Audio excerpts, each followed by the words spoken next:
Hi, it's Chris Titley here today on the Scoreboard podcast. It's the Tuesday, the 18th of February, and we're joined by Sydney Swan player Hayden McLean. Hayden, thank you so much for being part of this series. No worries. Thank you very much for having me. Hayden, we're sitting here in mid-Feb of 2025. How's your 2025 started? Yeah, no, it's been interesting year so far for me. I'll come off injury sort of last year with groins and went to Doha back end of last year, but the last January's been good for me, progressing well, and I mean back with the boys training, which is always a positive, and it feels like I'm back in with the team, which is good. Excellent, mate. And let's go on to 2024, a very good and strong year from you and also the team, but also getting to the last dance, not quite there. Do you want to describe 2024 in a nutshell for you? Yeah, I had a bit of everything, I think, last year. Started the year, we were playing probably the best footy as a team I think we've ever played. It was exciting, it was fun, crowds were packed, and it was electrifying. And then we had that little, I guess, fatigue patch or whatever you want to call it throughout the middle of the year where, we're losing and not doing what we were probably performing at the start of the year.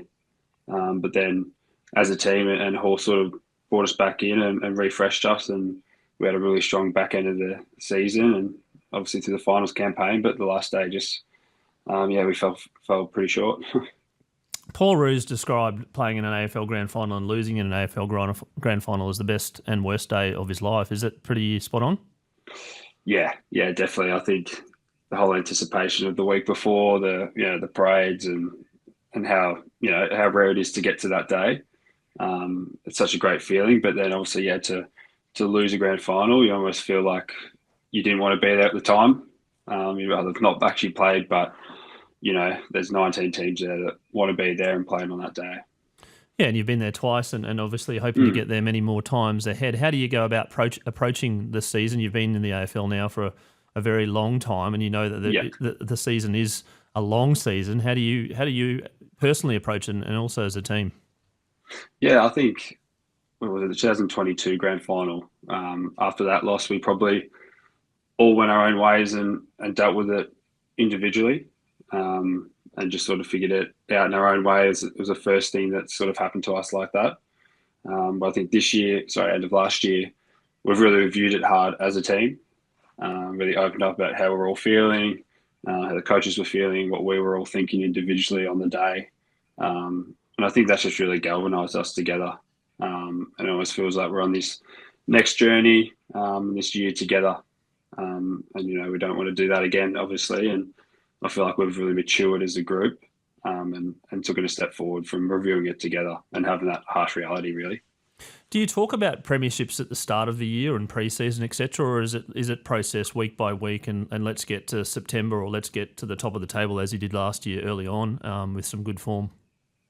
Yeah, I think it's at the start. It's probably, especially with Dean Cox coming over, it's adapting to his new ways and what his flair he wants on our team. But I think every team would be kidding themselves if they don't put that target at the end of the year, that premiership. That's why I guess we're all here and we're all playing. But you do want to look week to week. But I think how sort of much last year hurt, we want to get back there and prove everyone wrong. And Hayden, from a point of view of yourself as a player, you get picked and you play for the Swans, and some weeks you might not get picked, you might get dropped. Yeah. What do you think it is that you have as a bit of a superpower, I suppose, to make sure you get picked every week, and not just get picked every week, but perform at your best and continue to improve? Yeah, I think that probably took early on. I was in and out for a bit there, and trying to figure out where I sort of fit with. Obviously, Buddy was in the forward line. There's limited opportunities and all that, but I think it's just trying to add different strings to your bow. And for me, that's playing in the ruck, chopping out, Grundy this year, and try and help in different ways, and not just be that sort of one position player and push that case every week. And what do you do from a learning point of view of the game every week or every year, I suppose, to get better and better as a player and also as a leader in the team? Yeah, well, I think every week we've got a line coach that will sit through our vision, our plays, and adapt and learn from what we did, either good or bad, on the weekend.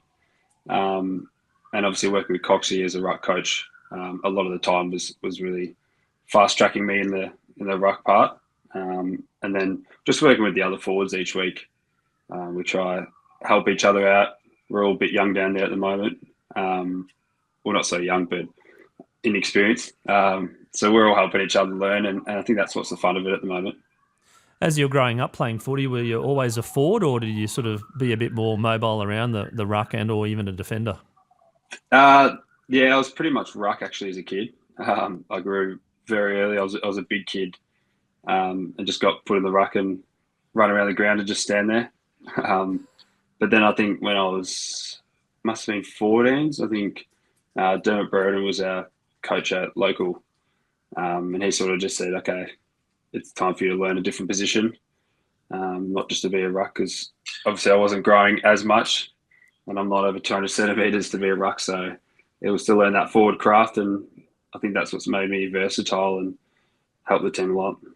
Do you think AFL is moving towards a bit more flexibility around the positions, broadly speaking? Yeah, I think it is. And I think how fast the game is now. Players are playing different positions with less rotation, so you got to either rest forward or rest half back.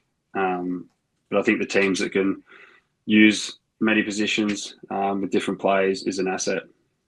And then from the tech and the data point of view, from when you first played in the AFL to now playing in your sixth or seventh season coming up, is it? Has that changed a lot in terms of the analytics and what's happening? Yeah, definitely. I remember at the start it was just the GPSs each weekend we had of how, I guess, running, and then how we're going to have a training throughout that week. But last year we adapted heart rate monitors. Basically, as soon as we get in the club, we put it on.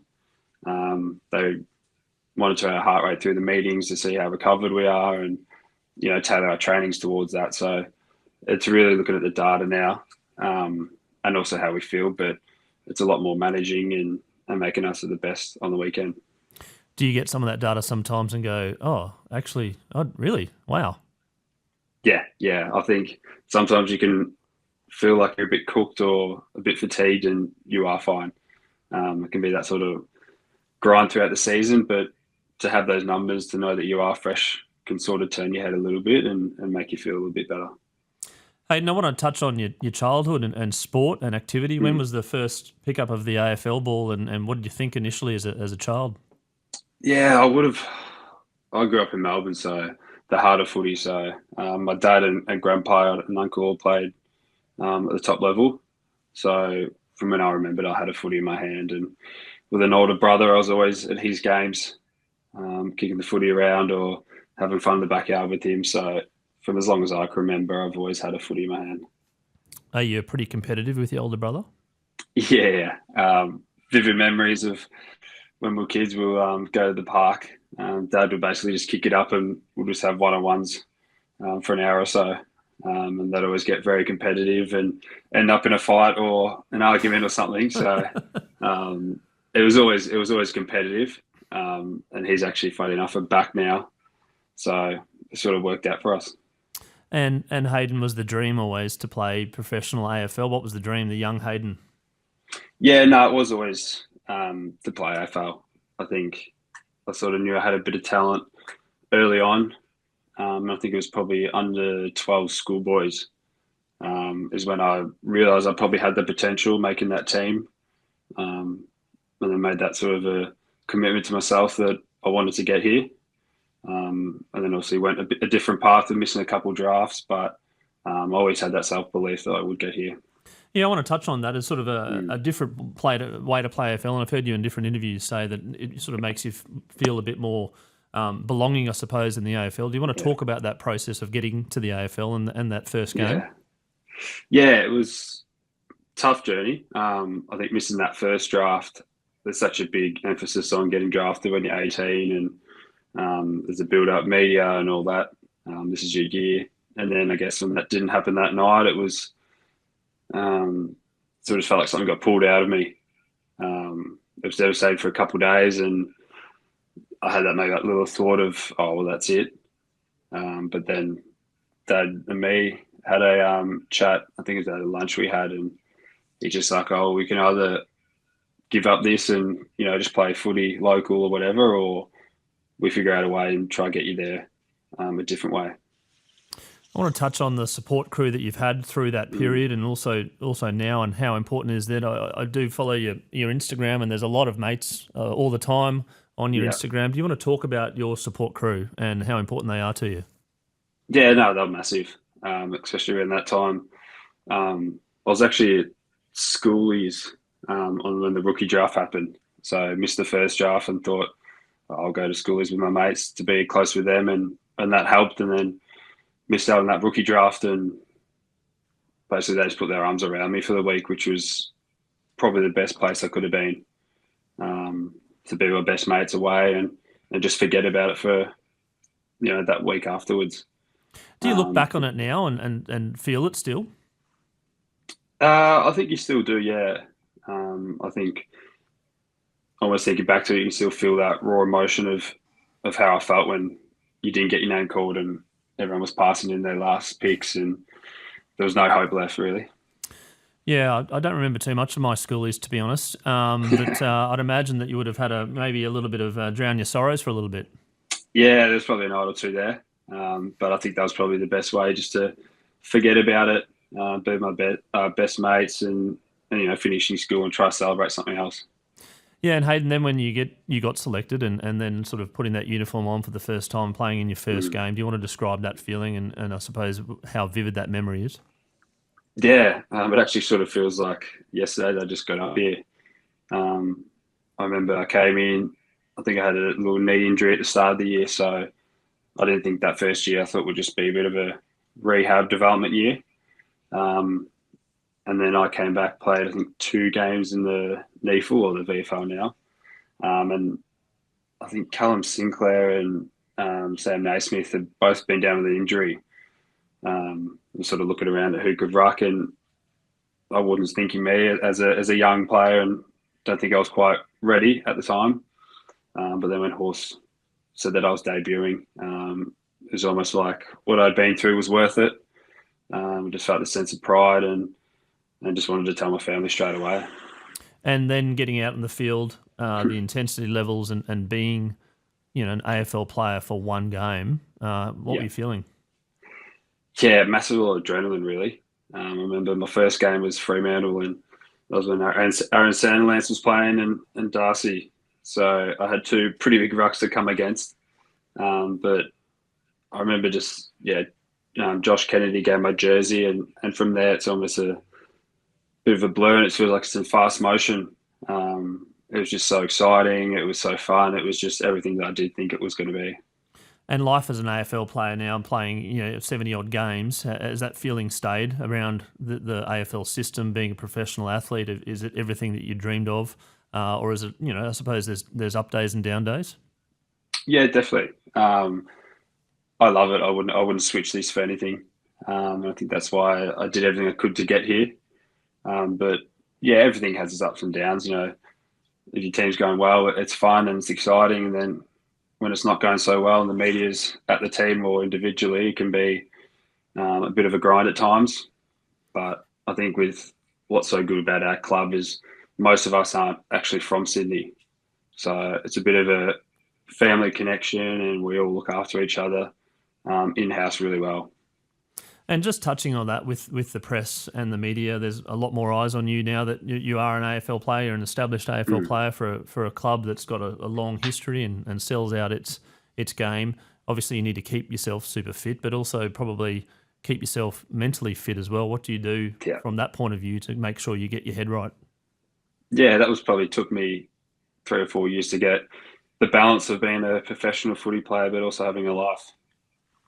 So I started uni, I think it was just pre-COVID, just to do something outside, which was construction management and property.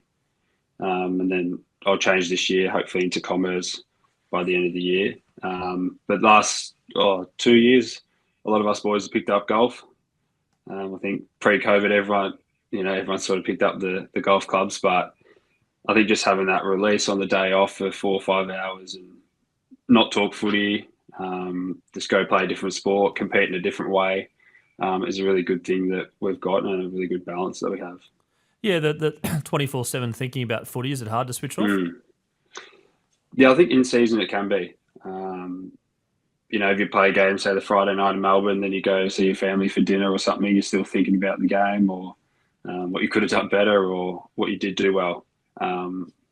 It's just trying to get that balance of when you're at the club, you switch on and you're immersed in it. But when you're outside the club, it's almost try to leave your work there and not think about it too much. But it can drift in a lot of the time.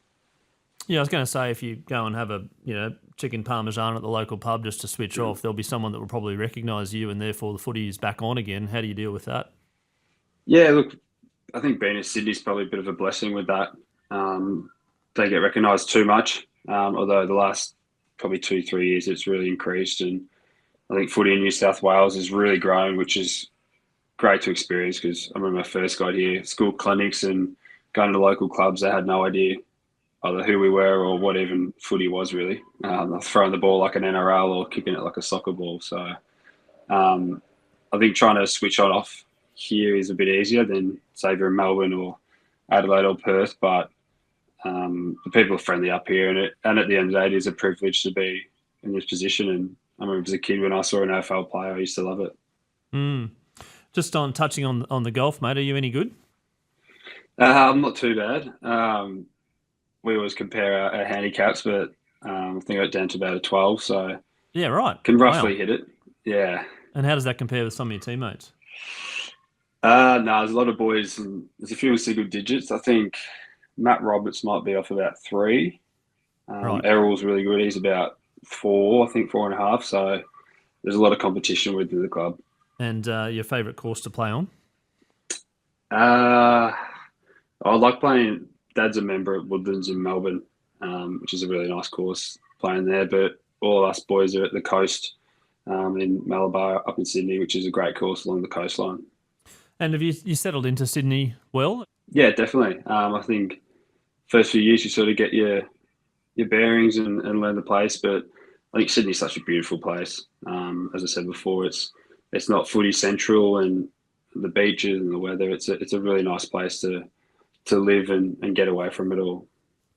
And you've got, I think you've kicked 35 goals at the SCG or in and around that about. Do you have a favourite goal or a favourite moment? And every time you kick a goal at a packed out crowd, I suppose the dopamines must be high and the adrenaline must be high. Yeah, you can definitely get carried away a little bit at the SCG. I think the fans are so massive and exciting there. And I think with the team with Paps and all that celebrate big, they expect it every time. So I think one against Melbourne, I think it was maybe early in the season last year, I was on the pocket and kicked one there, and the crowd was going wild and got sucked in a little bit, but it was a good experience.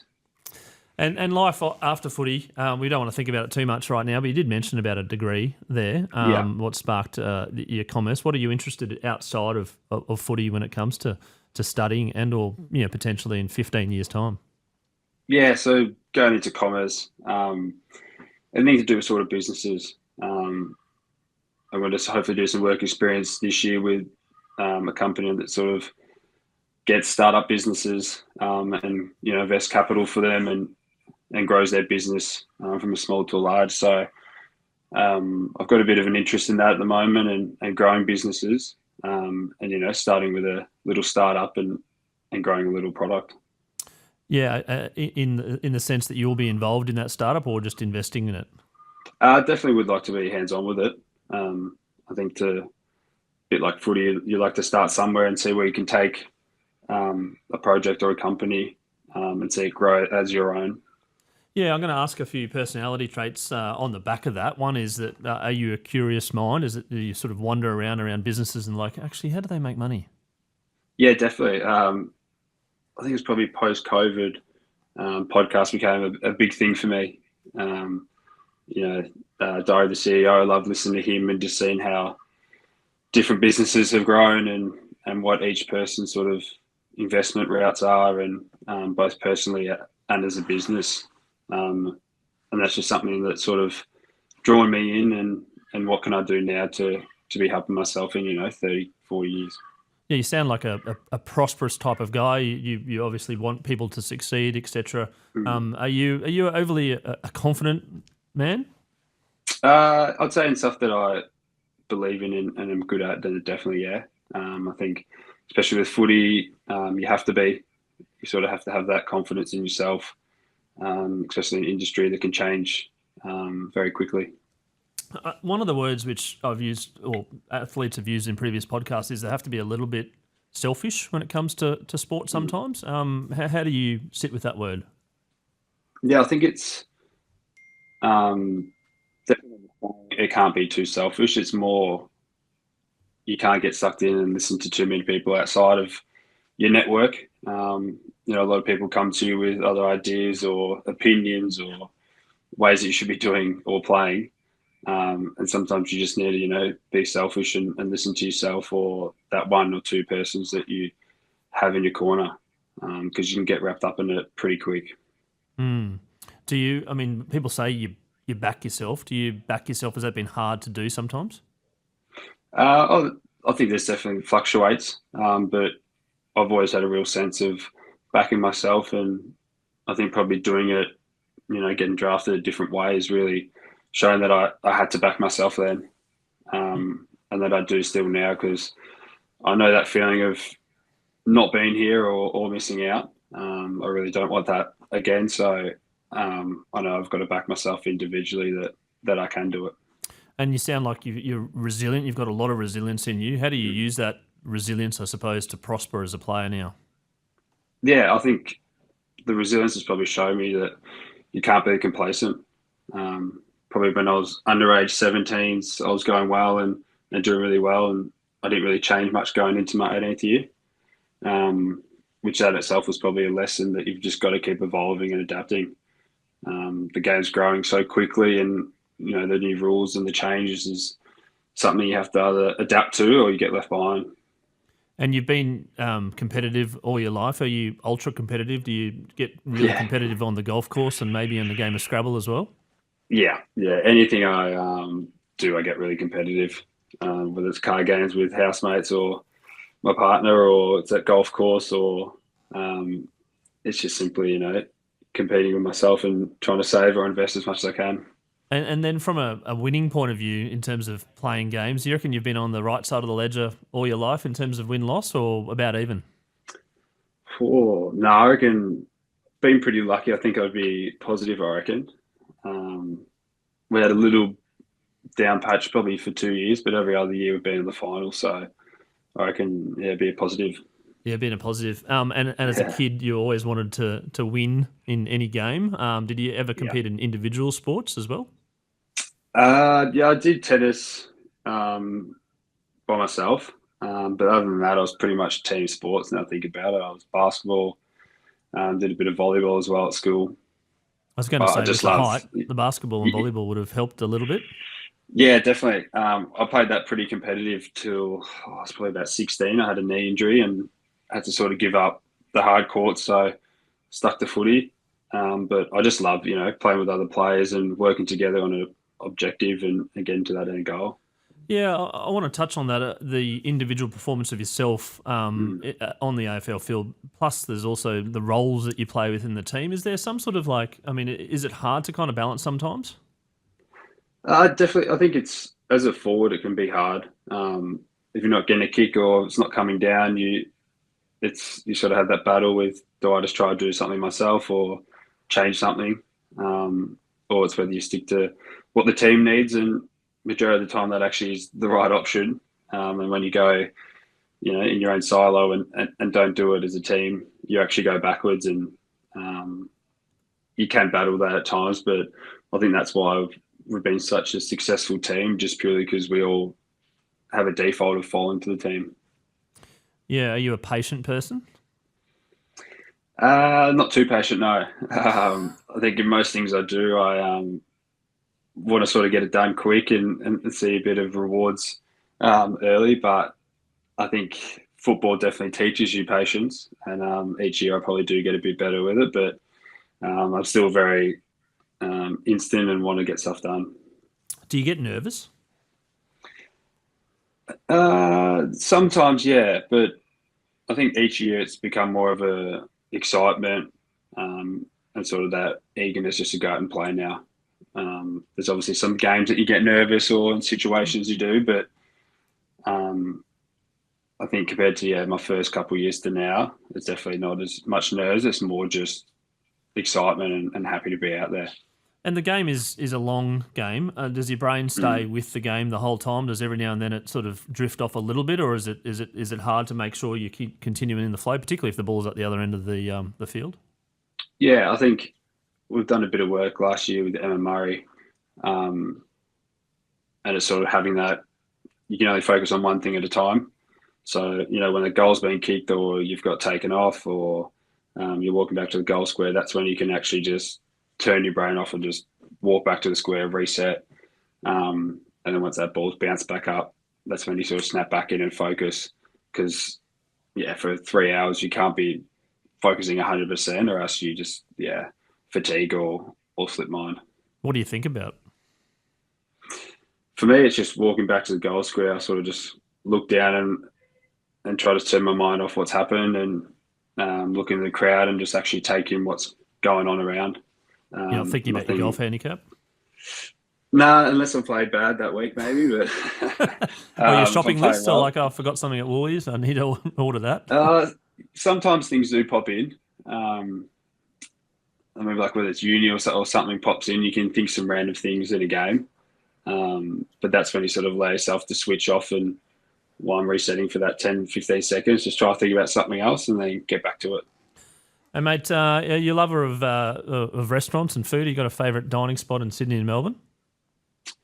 In Sydney, I'm in Coogee and there's a little Italian spot around the corner called Louis, which is a nice little Italian spot, not too busy as well, which is good. Good shout out to them. Yep. Yeah. There's a lot of restaurants up here. And then Melbourne, nothing really jumps in. Oh, there's actually, I think it's in Brighton potentially, 10 Greek's Plate. It's a very nice Greek restaurant there, which has always been a birthday special. And then if you had a destination that you had to go to or to holiday, it sounds like it potentially could be Italy or Greece, but what would be your favourite country that you'd want to travel to or go back to? Go back to, I love Barcelona and London. Did that a couple of years ago with the boys and that was a great trip. First time in Europe, so seeing the whole culture difference was great. But I think at the end of the year, I'd love to go to Japan, see Tokyo, but then also do the skiing and the snow over there, whether that's end of this year or post footy with the snowing, snowboarding. Yep. But Japan would be beautiful. Yeah, I was quite jealous of all the Instagram posts over December or so with all my everyone in different friends places. and family in Japan. Certainly a bit of a thriving hotspot. A mate of mine's actually looking at potentially starting a 2020 cricket tournament over there, which might be a business expense for me to go over.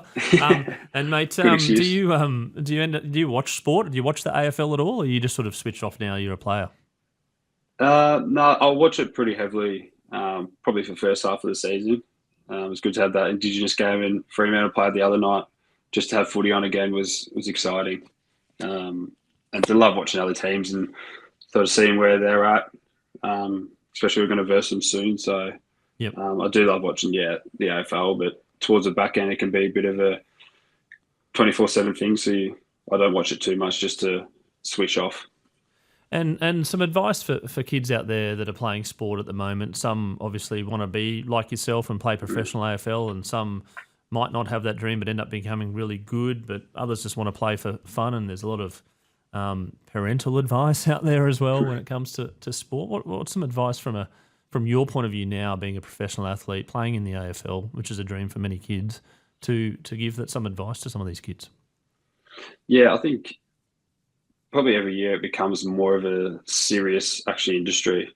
You look at probably even 17-year-olds are in the media these days, talking about what they're going to pick and sort of what top 10 pick in 2 years they're going to be.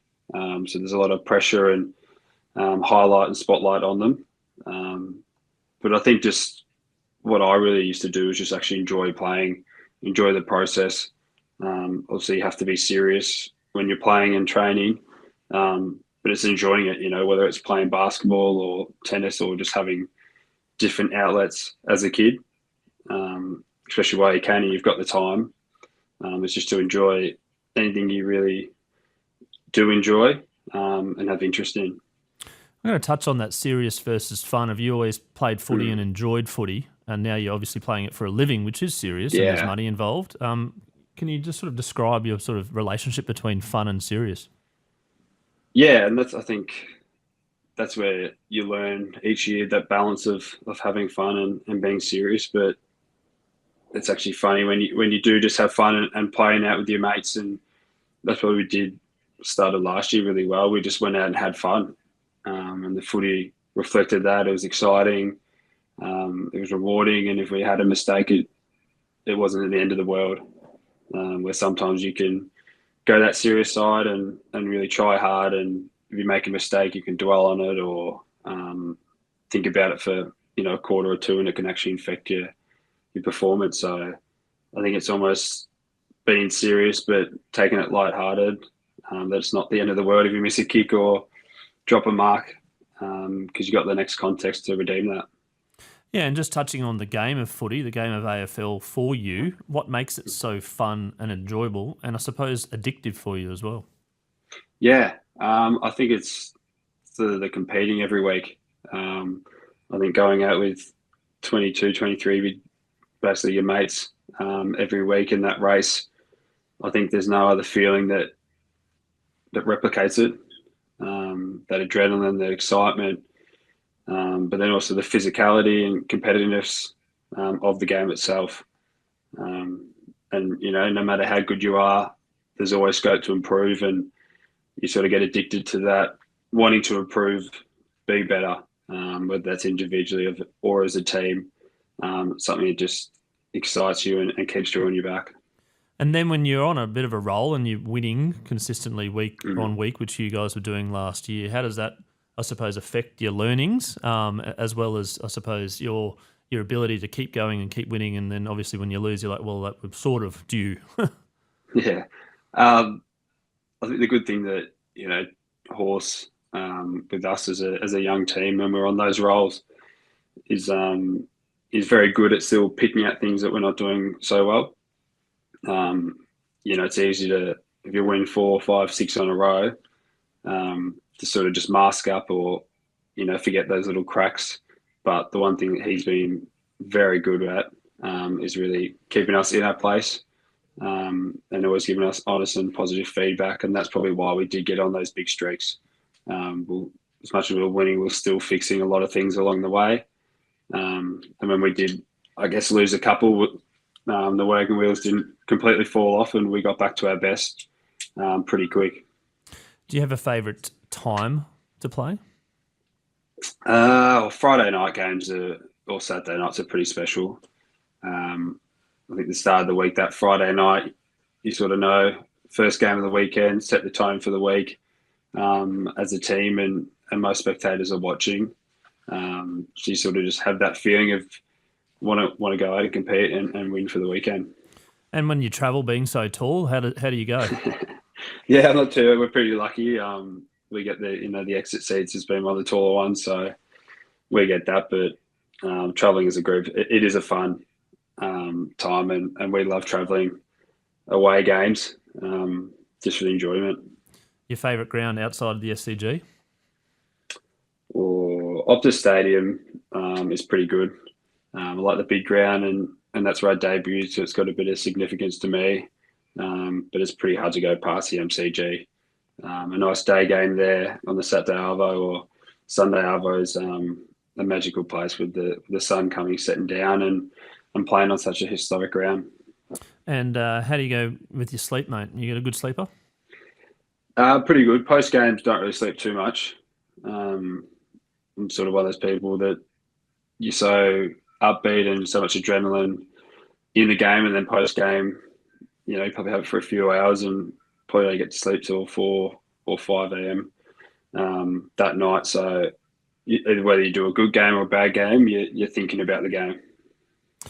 I've got a new segment which I've introduced the last couple of episodes called the Scoreboard Moment, and it's the one moment that's defined your career, or the one moment that you remember in your career which basically has shaped the path and direction. I'm interested to know what the Scoreboard moment for Hayden McLean is. There's probably one that sticks out, actually. I touched on it before, the under-12 schoolboys. I remember I was actually rucking against a fellow player, Ethan Casey, and he was a head above everyone, and I was getting dominated in one of the trial games, the first one in the morning, and you had another game in the afternoon. And my dad in the car park basically just sat me down and said, recruiters and people aren't watching if you're going to beat him. Your expectation is not to beat him, but not to give up and just have a crack, really. Show that competitive and fight that I do have. And I was probably giving up a bit in that first game and probably thought I was meant to win, so I didn't really showcase much. And then that second game, after talking to Dad, he's like, you can either lose again and not impact, or just go out and try physically either, jump into him or bash him or run around the ground and beat him in other areas. And that's probably stuck with me even till now when I'm coming up against, Sean Darcy or players that are bigger than me. Let's try to find different avenues that I can beat them in. And Hayden, you've a dream come true to play one AFL game. You're in your mid-70s. What defines success for Hayden McLean now, moving forward? Yeah, it's funny how it sort of changes over the years. You want to get that first game, and then you get that, and then it's your first win, and then finals. And I think for me now, it's continuing to develop, cement that sort of forward position in that forward line. But then having sort of 2 grand finals that haven't gone our way, I think ultimate success at the moment would be, to get the other side of that and win a grand final. Hayden, thank you so much for being part of the Scoreboard podcast series. Congratulations on your achievements thus far as a Sydney Swan player and the number of games that you've played and the 2 grand finals that you've played as well. And all the best in the 2025 season coming up. Beautiful. Thank you, Chris. Appreciate that.